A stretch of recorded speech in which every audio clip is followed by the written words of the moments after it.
Perkenalkan, nama saya Depi Triana Purba. Saya dari kelas 12 IPS 1.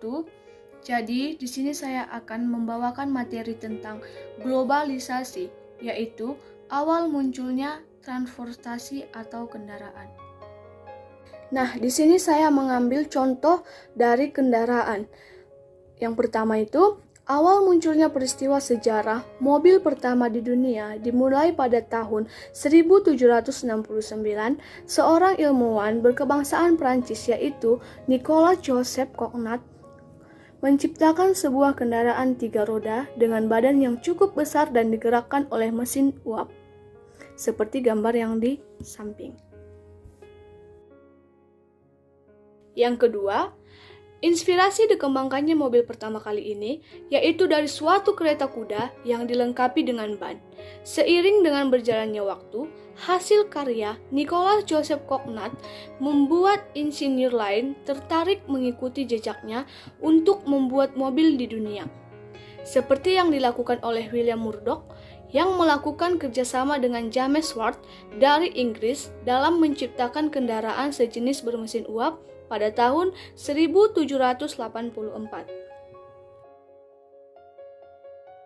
Yang ketiga, lalu ada juga beberapa ilmuwan lain yang menciptakan mobil di dunia sejenis bermesin uap, seperti Richard Trevithick, dan akhirnya mobil dengan tenaga uap mengalami perkembangan lebih pesat ketika diteruskan lagi di Birmingham, Inggris oleh Lunar Society.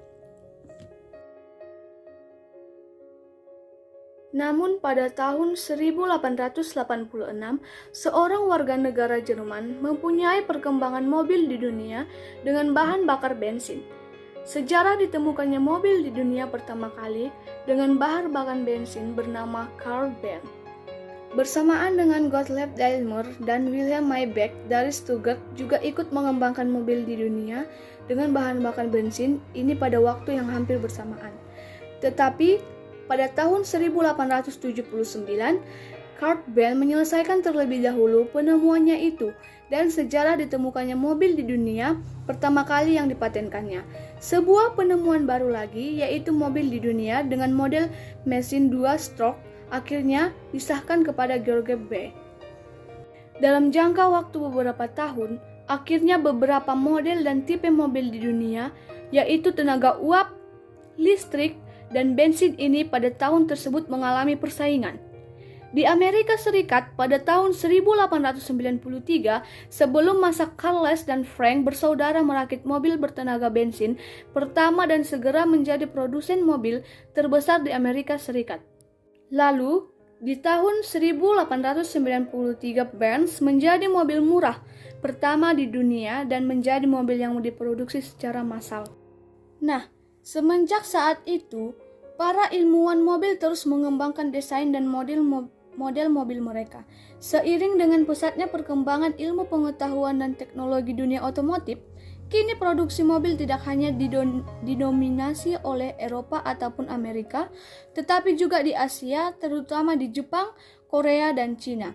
Yang tentunya dengan berbagai merek yaitu Mitsubishi, Toyota, Honda, Wuling, dan lain sebagainya.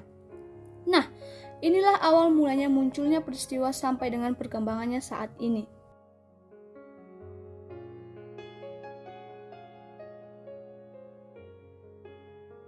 Analisis dampak positif dan negatif. Yang pertama, dampak positif.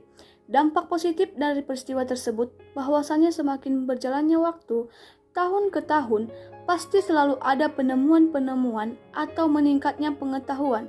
Nah, setelah kita tadi mendengarkan, kita mengetahui peningkatan atau cara kerja dari tahun ke tahun, sampai saat ini kita dapat menikmati segalanya, termasuk kendaraan atau mobil, di mana jika kita berpergian jauh, kita menggunakan kendaraan tersebut.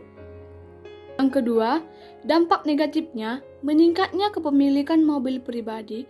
Tentunya pengguna mobil pribadi di jalan mengakibatkan meningkatnya kepadatan lalu lintas atau kemacetan dan meningkatkan konsumsi BBM.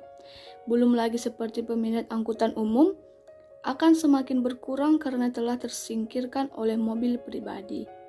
Yang terakhir ialah menurut pendapat saya mengenai peristiwa tersebut. Jadi, pendapat saya terkait peristiwa ini sangat mengagumkan dan sangat bangga, di mana munculnya penemuan-penemuan tersebut membuat kita jadi bisa memiliki.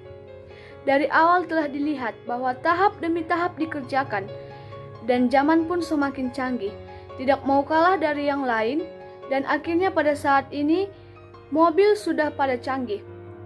Jadi, yang saya kutip dari sini ialah tidak ada yang tidak mungkin selagi kita masih mau mencari dan terus berusaha. Terima kasih.